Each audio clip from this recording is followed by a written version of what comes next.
And you may die, perhaps even rot away before my very eyes, but that will not help you. I can wait as long as it takes, long after those insatiable worms have finished their repulsive feasting. In the end, I will discover that secret thou hast been concealing from me since the first dusty cobweb appeared under the eaves of this home. And since the first wrinkle marred thine already pale and bony forehead. But for now, behave yourself. Can you not see we have a guest at our table? Sit down, sit down. Welcome to this humble table.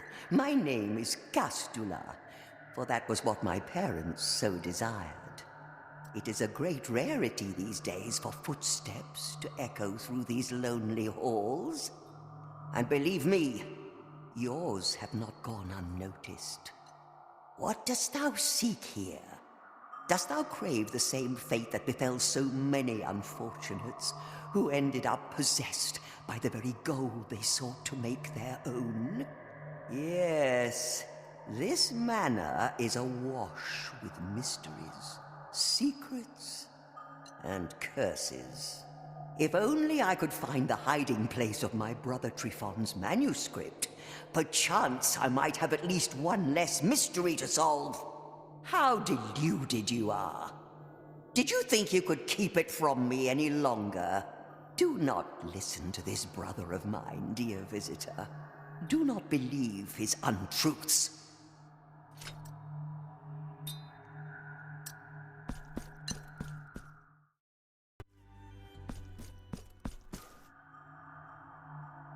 Oh, sister, stern, terrible Castula. Seekest not to deceive me with your detached expression, that serene indifference that becomes thee so well.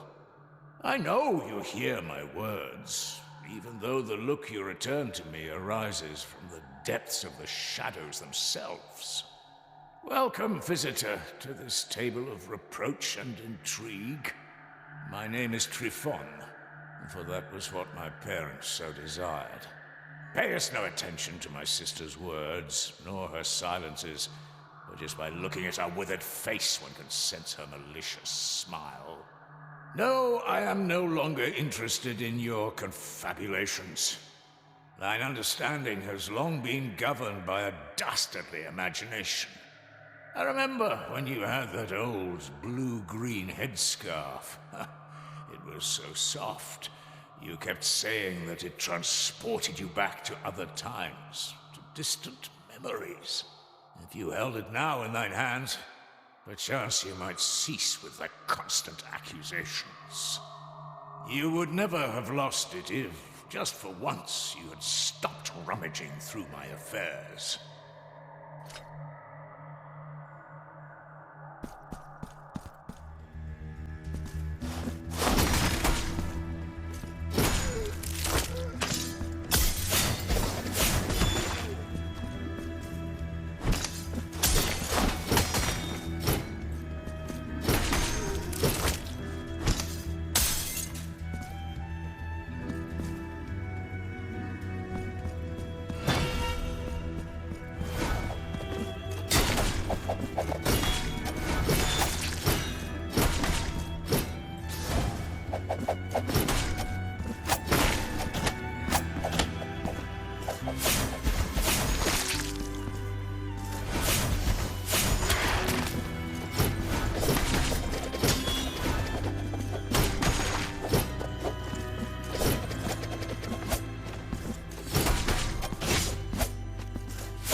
Welcome to this palace.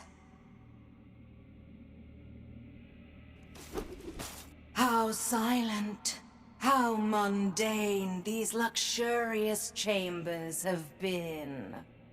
Halls that were once frequented by the most distinguished of visitors. They all ended up staying here, captives, trapped, petrified like golden statues, prisoners of the very riches they craved. Dance now with my steel, penitent one. We will embroider your flesh in sacred torment, in a tapestry of blood and gold.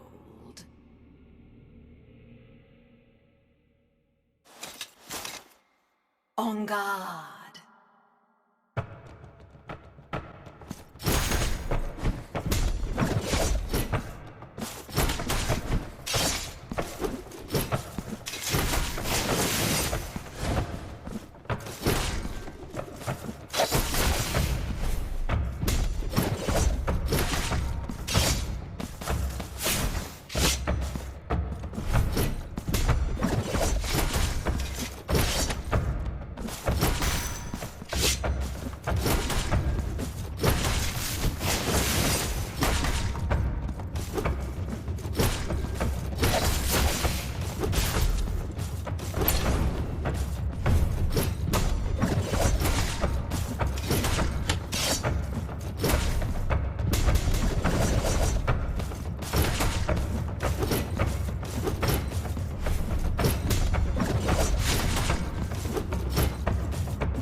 Be witness to this vigil before my final journey. I, Orospina, am the daughter of the Looms, of the mantle of gold and fine silver and scarlet and white. Eldest sister of the confraternity of embroiderers, ancient secret of the needle and the thread. Where I go, naught shimmers with gold, and my graceful steel will never again adorn the air with its elegant silver calligraphy. Penitent one, you who come to witness the miracle, behold.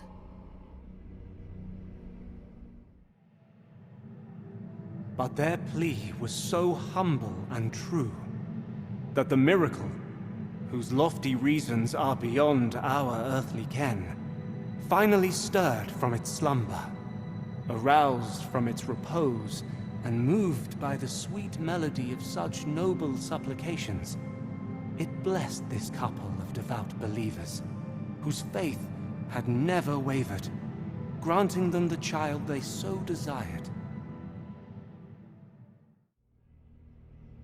The warm and golden caress of twilight invites me to close my eyes.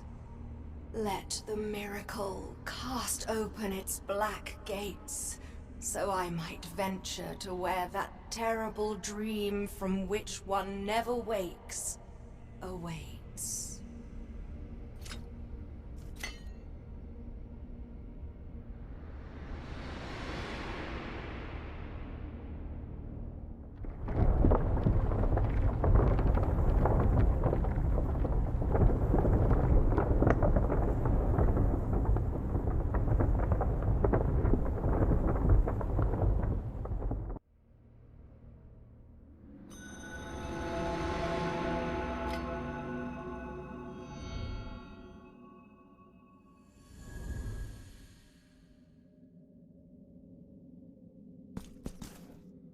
Penitent one, you have known the second of the regrets, and with it, another part of the testimony.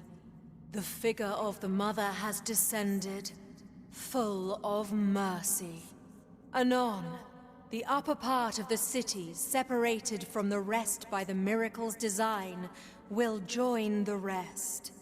Find the last guardian.